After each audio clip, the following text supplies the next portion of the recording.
तुझ्या आयुष्याकडून तुझं काही ध्येय, तुझी काही स्वप्न आहेत का नाही? तो म्हणतो आहेत ना मॅडम. मी म्हटलं मग काय ध्येय आहे? तो म्हणतो की मॅडम काय नाही बघा, हम दो आणि हमारे दो बस म्हणला, तेवढंच ध्येय म्हणलं आपल्याला आयुष्याकडून. मला सांगा की अशी ध्येय असणारी मुलं की जी सतत व्हॉट्सअपवर बिझी असतात, जी सतत इन्स्टावरती पोस्ट करत असतात, शिवाजी महाराजांचे मावळे रणांगणामध्ये लढले आणि आपली पोरं मात्र पबजी वरती कुठेतरी दुसऱ्या देशात बसलेल्या त्या व्हर्च्युअल लोकांना मारण्यामध्ये हे स्वतःचं भलं समजताय, अशा युवकांच्या मधून, अशा युवतींच्या मधून शिवछत्रपतींचे विचार हे पुढे जाणार आहेत का? मुलींच्या बाबतीत सुद्धा जर बोलायला गेलं तर आम्ही एमसीसी किंवा एनएसएस ला कवायतीचा तास घेतला, अर्धा तास उन्हामध्ये कार्यक्रमाला बसवलं की ह्यांना चक्कर येते. 16, 17, 18, 20 वर्षाची पोरं, ह्यांना शुगर झालाय, ह्यांना बीपी झालाय, ह्यांना जिने चढता येत नाहीत कॉलेजचे, ते महाराजांचा गड काय चढणार आहे? आणि परत तिथे जातात, शिवाजी महाराजांच्या गडावरती परत आपली नावं लिहून येतात. ज्या गडाचा एक एक दगड उभा करण्यासाठी शिवाजी महाराजांच्या मावळ्यांनी स्वतःचं रक्त सांडलं, त्या दगडांच्या वरती जाऊन हे कुठेतरी आपल्या प्रेमाला अजरामर करण्यासाठी कुठल्या तरी खडून तिथं ते विद्रूप करून येतात आणि नावं लिहून येतात. मग कुठे कळाले आम्हाला महाराज? छत्रपती शिवाजी महाराज कळणं म्हणजे समुद्रामध्ये किती थेंब पाणी आहे हे मोजणे. छत्रपती शिवाजी महाराजांना समजून घेणं म्हणजे वाळवंटामधल्या वाळूमध्ये किती कण आहेत वाळूचे हे मोजणं. छत्रपती शिवाजी महाराज समजून घेणं म्हणजे आकाशामध्ये किती चांदण्या आहेत त्या मोजणं. जसं चांदण्या मोजणं कोणाला शक्य नाही, तसं छत्रपती शिवाजी महाराज पूर्णपणाने समजून घेणं आम्हाला शक्य नाही. पण शिवाजी महाराज कळाले नाही तरी चालतील, पण शिवाजी महाराजांचा एखादा मावळा तरी बनण्यासाठी आणि कळण्यासाठी आपण प्रयत्न केले पाहिजेत का नाही? विशाळगडाला जेव्हा वेढा पडलेला होता, महाराजांना तिथून निसटायचं होतं. सिद्धी जोहरचा वेढा पडलाय. 4थीच्या पुस्तकामध्ये इतिहास ही मुलं शिकत असते आहे ना. सिद्धी जोहर आणि मिर्झा राजे जयसिंगचा वेढा पडलेला आहे. महाराजांना निसटून जायचंय, पण वेढा एवढा कडक आहे की मुंगी सुद्धा बाहेर पडायला वाव नाही. मग बाहेर जायचं कसं? तर महाराजांना आठवण येते शिवा काशीदाची. शिवा काशीद नाभिक समाजाचा. दाढी करणं, कटिंग करणं हे त्याचं काम. पण शिवा काशीदाचा चेहरा हा शिवाजी महाराजांच्या चेहऱ्याशी मिळता जुळता होता.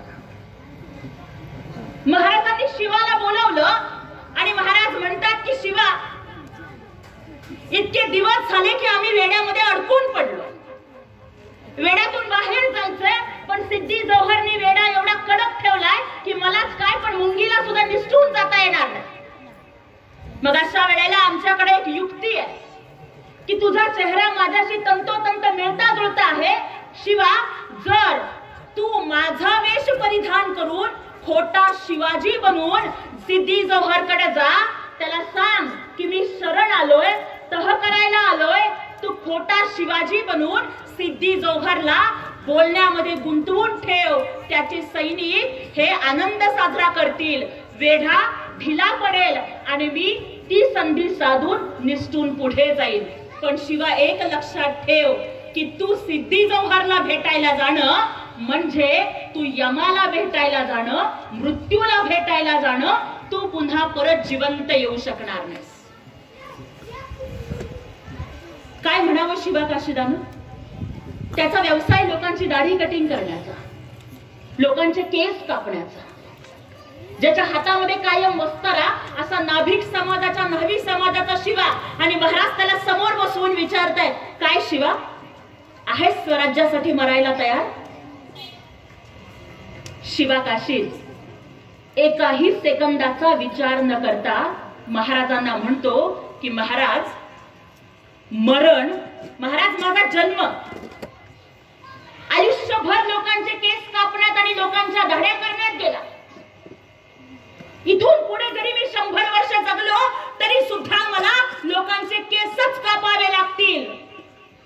महाराज मला मरण, महाराज मला जर मरण शिवाजी महाराज बनून येणार असेल तर हा नाभिकाचा शिवा एकदा काय लाख वेळेला मरायला तयार आहे.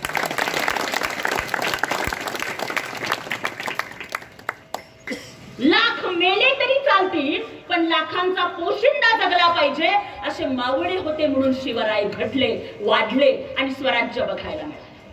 शिवा काशीत शिवाजी महाराजांचा वेश परिधान करतो.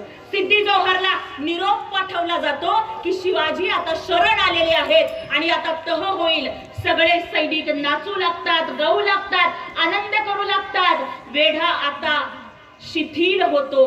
महाराज निवडक मावळ्यांना घेऊन तिथून निसटतात, विशाळगडाकडे जाऊ लागतात आणि इथं सिद्धी जौहरच्या तंबूमध्ये बसून शिवा काशीद खोटा शिवाजी बनून सिद्धी जौहर बरोबर वाटाघाटी करतोय तहाची.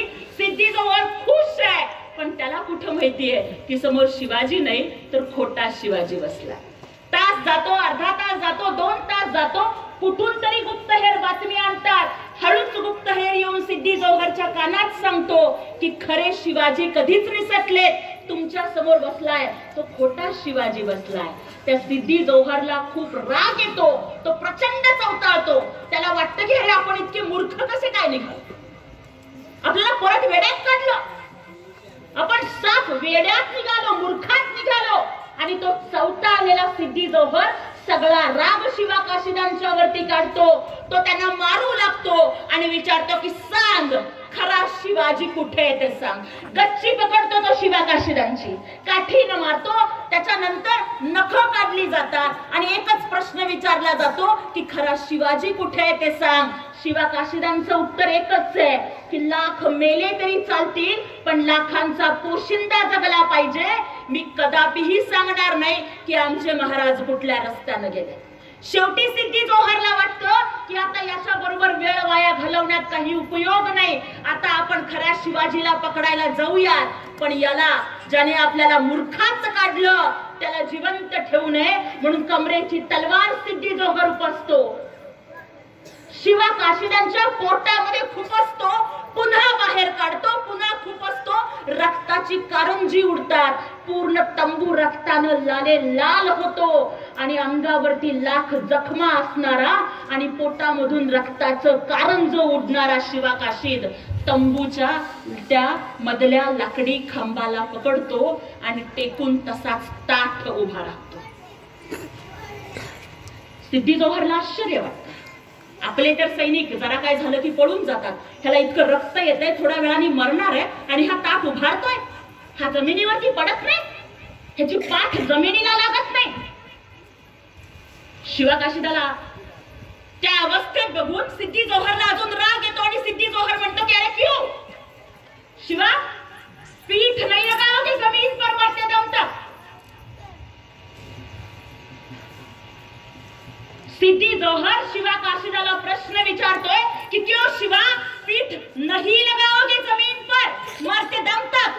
त्यावेळेस तो मरणाच्या दारात उभा असलेला शिवा काशीद म्हणतो की अरे खोटा असलो म्हणून काय झालं पण माझंही नाव शिवाजी आहे.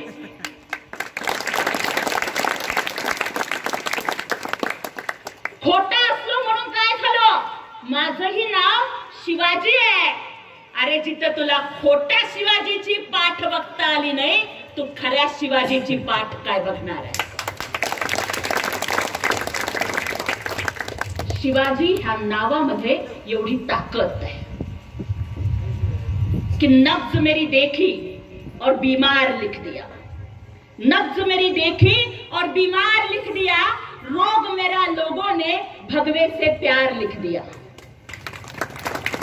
नब्ज मेरी देखी और बीमार लिख दिया, रोग मेरा लोगों ने भगवे से प्यार लिख दिया. उम्र भर कर्जदार रहेंगे हम उस डॉक्टर के जिसने दवा के नाम पर छत्रपति शिवाजी महाराज का नाम लिख दिया. बाकी बाकी पोरं आत्महत्या करतात, काय पोरगी नाही म्हणली म्हणे आत्महत्या करतात, बापाने मोबाईल नाही घेऊन दिला म्हणे आत्महत्या करताय. शेतात पीक नाही आलं म्हणे आत्महत्या करतात. जर तुमच्या मनाला नैराश्याचा रोग लागला असेल तर त्या रोगावरचं एकच जालिम औषध म्हणजे छत्रपती शिवाजी महाराज. मिर्झाराजे जयसिंग बरोबरच्या तहामध्ये स्वराज्यातले 23 किल्ले मिर्झाराजे जयसिंगला द्यावे लागले. 12 किल्ले महाराजांच्याकडे राहिले. स्वराज्यातल्या 4 लाख उत्पन्नाचा प्रदेश हा मिर्झाराजे जयसिंगला द्यावा लागला.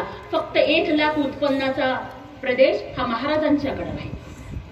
भेटीसाठी म्हणून आग्र्याला नेलं गेलं. क्वारंटाईन मध्ये काही हाल झाले नाही का? लॉकडाऊन मध्ये बाहेरच पडता येत नव्हतं. विचार करा, कोरोना झाल्यावर 14 दिवसाचा क्वारंटाईन आणि काही महिन्यांचा लॉकडाऊन आपल्याला एवढा अवघड गेला.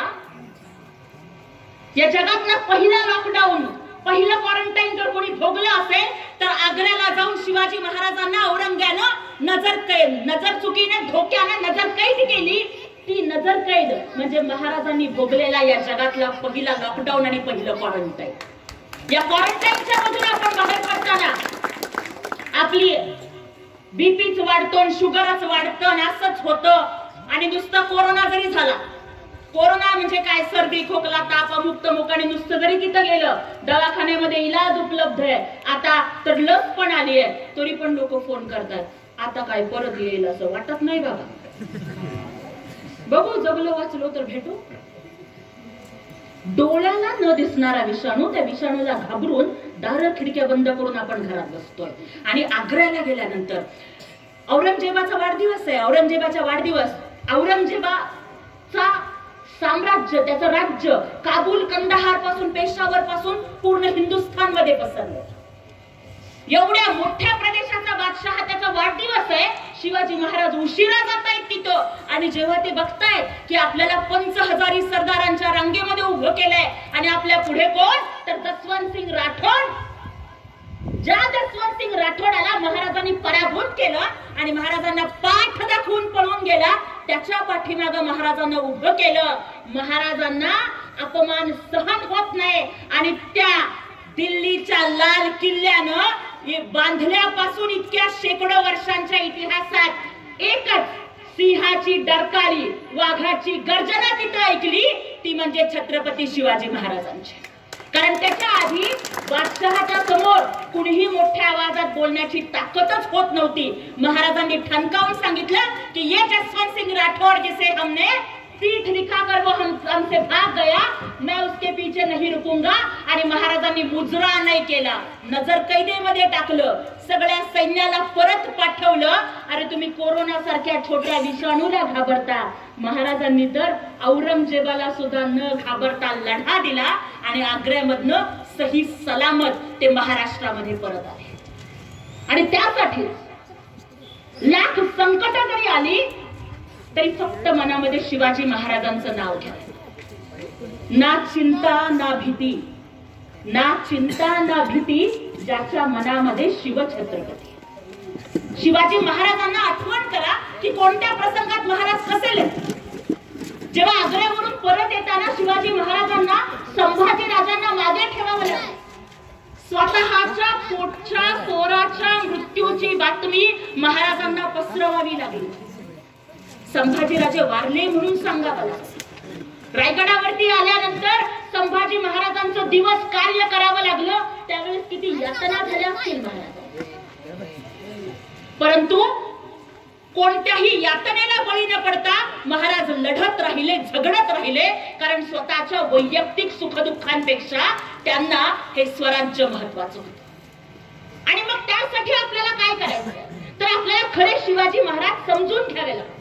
अफजल खानाचा कोथळा काढणारे शिवाजी महाराज आपल्याला माहिती आहे, पण त्याच अफजल खानाचा कोथळा काढणारी वागणूक शिवाजी महाराजांना रुस्तुमे जमान नावाच्या त्यांच्या मुस्लिम सरदारांना दिली होती हे विसरू नका. शिवाजी महाराजांच्या आरमाराचा प्रमुख हा दर्या सारंग इब्राहिम खान होता.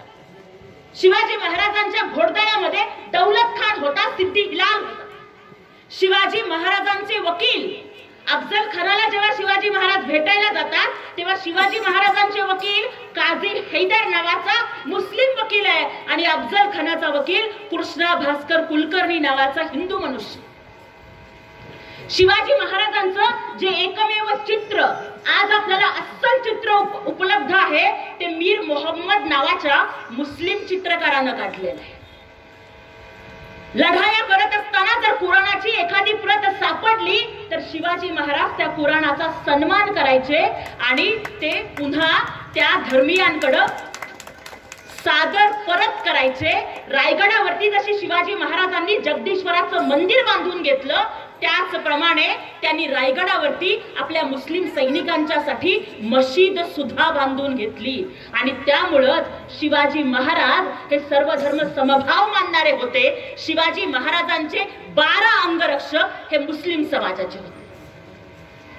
हे शिवाजी महाराज आम्हाला समजून घ्यावेत. आणि मला आज अभिमान वाटतो की आज आम्ही सोलापूरमध्ये छत्रपती शिवाजी मुस्लिम ब्रिगेडच्या माध्यमातून दरवर्षी मुस्लिम बांधव शिवाजी महाराजांची जयंती साजरी करतात. सोलापूरमध्ये ऍडव्होकेट सय्यद गाझीउद्दीन नावाचे विद्वान होते ज्यांचा मृत्यू झाला. ऍडव्होकेट सय्यद गाझीउद्दीन यांनी उर्दू भाषेमध्ये शिवाजी महाराजांचं चरित्र लिहिलं आणि मुस्लिम बांधवांच्या पर्यंत शिवाजी महाराज पोहोचवले. आणि त्यांच्या मृत्यूनंतर सुद्धा गाझीउद्दीन रिसर्च सेंटरच्या माध्यमातून शिवाजी महाराजांच्या चरित्रावरचा अभ्यास चालतो. शिवाजी महाराजांच्या स्वराज्यामध्ये कधीच जातीभेद नव्हता. विचारा, आग्र्यामधून सुटका होताना हिरोजी फर्जन शिवाजी महाराजांचं रूप घेऊन पलंगावर झोपले तर हिरोजींची जात कोण? महाराज निसटल्यानंतर आग्र्यामधल्या शामियानात महाराजांचे पाय चेपण्याचा देखावा करत बसणाऱ्या मदारी मेहतराची जात कोण? माँसाहेब जिजाऊंच्या रक्षणाची जबाबदारी आवर्जून महार सैनिकांच्या वरती दिली जायची. रामशेखचा किल्ला, परत कधीतरी मी तुम्हाला रामशेखच्या किल्ल्याबद्दल सांगेन. संभाजी महाराजांच्या मृत्यूनंतर औरंगजेब शपथ घेतो की जोपर्यंत रामशेख किल्ल्यावरती विजय मिळवणार नाही तोपर्यंत मी डोक्यावरती मुकुट घालणार नाही.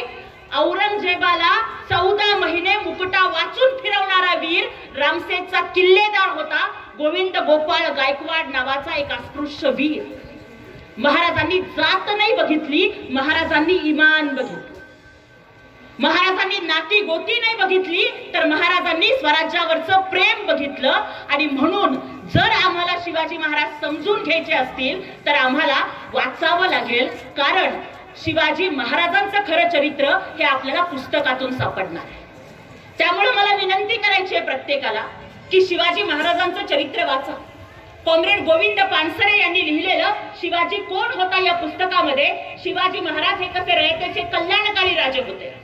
शिवाजी महाराजांनी शेतीबद्दल किती चांगले उपाय केले की आज शेतकऱ्यांच्या आत्महत्या होतात, पण शिवाजी महाराजांच्या काळात एकाही शेतकऱ्यानं कधी आत्महत्या केली नव्हती.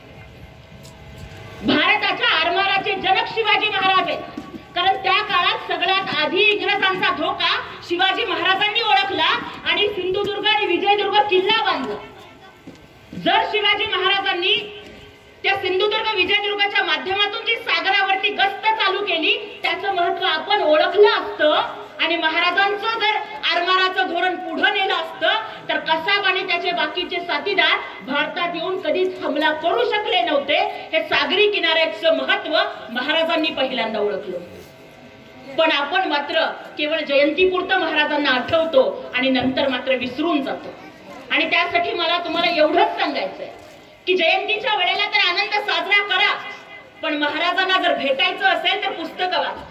सेतू माधवराव पगडींनी लिहिलेली पुस्तकं, आह साळुंखे सरांनी लिहिलेली पुस्तकं असतील, कॉम्रेड गोविंद पानसरे यांनी लिहिलेलं शिवाजी कोण होता असेल, अशा अस्सल साधनांच्या आधारावरती शिवरायांच्या चरित्राचा अभ्यास करा. आणि मग तुमच्या लक्षात येईल की बघा, एकदा एका मंदिराच्या समोरून एक छोटा मुलगा जात होता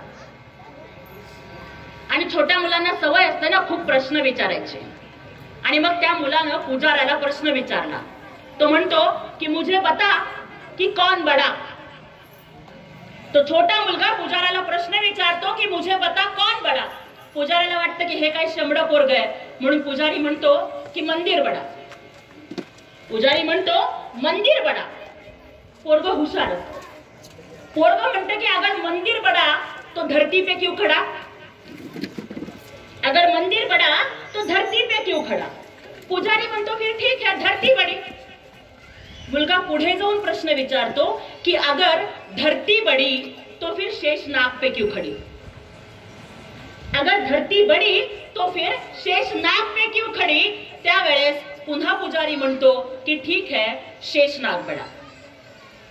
पुन्हा तो छोटा मुलगा प्रश्न विचारतो कि अगर शेष नाग बड़ा तो फिर शंकर के गले में क्यों पड़ा? अगर शेष नाग बड़ा तो फिर शंकर के गले में क्यों पड़ा? पुजारी म्हणतो की अरे मेरे बाप ठीक है अभी शंकर बड़ा. परत मुलगा प्रश्न विचारतो की शंकर बड़ा तो फिर पर्वत पे क्यों खड़ा? शंकर बड़ा तो फिर पर्वत पे क्यों खड़ा? मग पुजारी म्हणतो की ठीक है अभी पर्वत बड़ा. परत पोरगा म्हणतो की अगर पर्वत बड़ा तो हनुमान की हथेली पे क्यों पड़ा? अगर पर्वत बड़ा तो हनुमान की हथेली पे क्यों पड़ा? पोरगा म्हणतो की अबे हनुमान बड़ा. आता हनुमान बड़ा. मुलगा म्हणतो की अगर हनुमान बड़ा तो फिर राम के चरणों में क्यों पड़ा? अगर हनुमान बड़ा तो फिर राम के चरणों में क्यों पड़ा? आणि आता पुजारी म्हणतो की राम बड़ा. आता पुजारी म्हणतो राम बड़ा. आता तरी थांबावं त्या पोरानी. पोरग म्हणतो की अगर राम बड़ा तो फिर रावण के पीछे क्यों पड़ा? आता आली पंचायत. पुजारी तर म्हणू शकत नाही की रावण बड़ा. पुजारी कंटाळतो, वैतागतो आणि पुजारी त्या पोराला विचारतो की अरे मेरे बाप मैंने हार मान ली अभी तू ही बता कि कौन बड़ा. पुजारी त्या पोराला विचारतोय की आता अभी तू ही बता कि कौन बड़ा. त्यावेळेस तो मुलगा म्हणतो कि इस हिंदुस्तान में सिर्फ वही बड़ा. इस हिंदुस्तान में सिर्फ वही बड़ा जो मां बहनों की आबरू के खातर तलवार लेकर मुगलों पर टूट पड़ा. त्यामुळे हे शिवाजी महाराजांचं महात्म्य आपल्याला ओळखावं लागतं. व्हिएतनाम सारखा छोटासा देश महाराजांचा गनिमी कावा वापरतो आणि अमेरिकेला हरवतो. शिवाजी महाराजांची जलनीती असेल, शिवाजी महाराजांची राष्ट्रनीती असेल, शेतीची नीती असेल, महिलांचं धोरण असेल, हे सगळं आम्हाला राबवावं लागेल. आणि त्यासाठी आधी आम्हाला खरे शिवाजी महाराज आणि त्यांचं खरं कार्य आम्हाला समजून घ्यावं लागेल. त्याची सुरुवात आपण या जयंतीच्या पासून करूयात अशी मी अपेक्षा करते. विशेष करून माझ्या महिला भगिनींना पुन्हा एकदा मला विनंती करायची आहे की करू नको अनुकरण तू पाठकबाईचं आणि राधिकाचं. कारण आमच्या बायकांना तेच पडलेलं असतं की बाई गो ते माझ्या नवऱ्याची बायको मधल्या शनायाचं कसं होईल, ते तुझ्या तरी जीव रंगला मधल्या राणादाचं अंजलीबाईचं काय होईल. एवढं टेन्शन असतं ना ह्यांना की तुम्हाला काय सांगावं. एक वेळ स्वतःचं पोरग नापास झालं तरी चालेल पण थांब म्हणती जरा ते तुला पाहते रे मध्ये काय झालंय जरा बघते म्हणते. मला तुम्हाला सांगायचंय की करू नको अनुकरण तू पाठकबाईचं आणि राधिकाचं दर्जा तुझा खुजा होईल. करू नको अनुकरण तू पाठकबाईचं आणि राधिकाचं दर्जा तुझा खुजा होईल. कर तू अनुकरण माँसाहेब जिजाऊंचं मग घराघरात तुझी पूजा होईल. आणि बाकीच्या युवकांनी सुद्धा लक्षात ठेवावं की शिवाजी महाराजांनी आयुष्यात कुठलं व्यसन केलं नाही. शिवाजी महाराजांनी आयुष्यात कधीही दारूच्या थेंबाला स्पर्श केला नाही. शिवाजी महाराजांनी आयुष्यभर परस्त्रीकडे कधी वाकड्या नजरेनं पाहिलं नाही. आणि आम्हाला जर शिवभक्त म्हणून घ्यायचं असेल तर शिवभक्त बनणं ही खूप मोठी जबाबदारी आहे. तुम्हाला निर्व्यसनी राहावं लागेल, तुम्हाला आया बहिणींचा भाऊ म्हणून राहावं लागेल, तुम्हाला जातीभेद करता येणार नाही. कारण मला आवर्जून सांगायचंय की डॉक्टर बाबासाहेब आंबेडकर त्यांनी जेव्हा महाडच्या चौदार तळ्याचा सत्याग्रह केला, पाणी पिण्याचा अधिकार अस्पृश्यांना नव्हता. पहिल्यांदा सन्मानानं पाणी पिण्यासाठी बाबासाहेबांच्या नेतृत्वाखाली अस्पृश्य गेले. बाबासाहेब आणि सगळे दलित बांधव घोषणा देत होते महाडच्या चौदार तळ्याच्या सत्याग्रहात की छत्रपती शिवाजी महाराज की जय.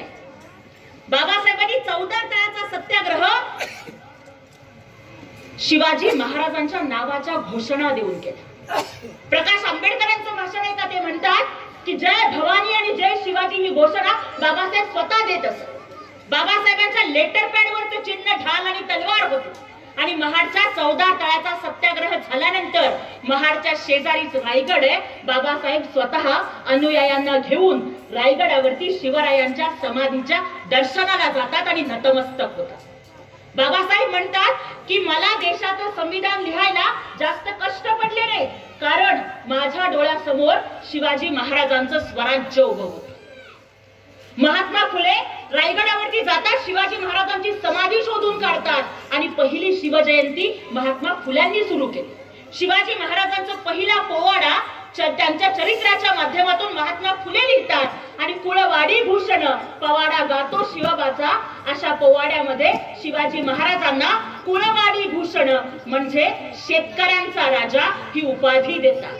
त्यामुळे जर शिवभक्त बनायचं असेल तर नुसतंच कपाळावरती चंद्रकोर लावून चालणार नाही, तुमच्या डोक्यातला मेंदू सुद्धा शिवविचारांचा असला पाहिजे. आणि त्यासाठीच आपल्या घरात शिवाजी महाराजांची मूर्ती असेल, फोटो असेल, त्यासोबतच शिवाजी महाराजांचं चरित्र सुद्धा असणं तितकंच गरजेचं आहे. शिवाजी महाराजांना वाचा, समजून घ्या आणि मग बघा की पुन्हा एकदा स्वराज्य यायला जास्त वेळ लागणार नाही. आज मी जे काही बोलले ते फक्त ऐकून घेऊन सोडून न देता त्यातल्या एका तरी विचाराचा अंगीकार तुम्ही नक्की कराल आणि पुन्हा एकदा या महाराष्ट्राच्या मातीमधून नवे शिवबा जन्माला येतील की जे सांगतील की बघा आज 19 फेब्रुवारी 4-5 दिवसापूर्वी 14 फेब्रुवारी झाला. त्या 14 फेब्रुवारीला काय असतं हे बघा, लागायला लागले लगेच. 14 फेब्रुवारीला 2 रुपयाचा गुलाब 200 रुपयाला विकला जातो. काय तर म्हणे प्रेमाचा दिवस असतो. पण महाराष्ट्रातल्या मातीतला खरा युवक तोच ज्याला व्हॅलेंटाईन डेच्या 14 फेब्रुवारी पेक्षा शिवजयंतीची 19 फेब्रुवारी जगात भारी वाटते, तो खरा महाराष्ट्राचा युवक आहे. त्यामुळे शेवटी एवढंच म्हणते कि अगर वो ताजमहल प्यार की निशानी है तो शिवनेरी किल्ला एक शेर की कहानी है. आणि आपण सगळेजण त्या सिंहाच्या छाव्याचे वंशज आहोत. तो स्वाभिमानाचा, सर्वधर्म समभावाचा, स्त्रियांच्या सन्मानाचा वारसा असाच पुढे तेवत ठेवूयात अशी विनंती करते. आज सुरू झालेल्या हा शिवजयंतीचा पाळणा महोत्सव पुढच्या वर्षी आणखीन मोठा हो. पुढच्या वर्षी जसं सोलापुरात झालं होतं की एकही महिला घरात बसली नव्हती, पुढच्या वर्षी या बेगमपूर मधली प्रत्येक महिलेने इथे आलं पाहिजे, सगळ्या जाती धर्मातल्या महिलेने इथे आलं पाहिजे आणि अतिशय भव्य प्रमाणामध्ये तुमचा हा पाळणा महोत्सव दरवर्षी साजरा हो. आणि केवळ पाळण्यातच नव्हे तर प्रत्येकाच्या मनामध्ये शिवाजी महाराज जन्माला यावेत, प्रत्येक आईनं जिजाऊ व्हावं आणि प्रत्येक पोराला शिवबा आणि संभाजी घडवावं आणि प्रत्येक युवकांनी लक्षात ठेवावं की वाईट विचाराने वागलास तर माती होशील, वाईट विचाराने वागलास तर माती होशील, पण शिवबाच्या विचाराने वागलास तर छत्रपती होशील. ती छत्रपती होण्याकरिता आणि छत्रपती जरी नाही झालं तर कमीत कमी छत्रपतींचा साधा मावळा बनण्याची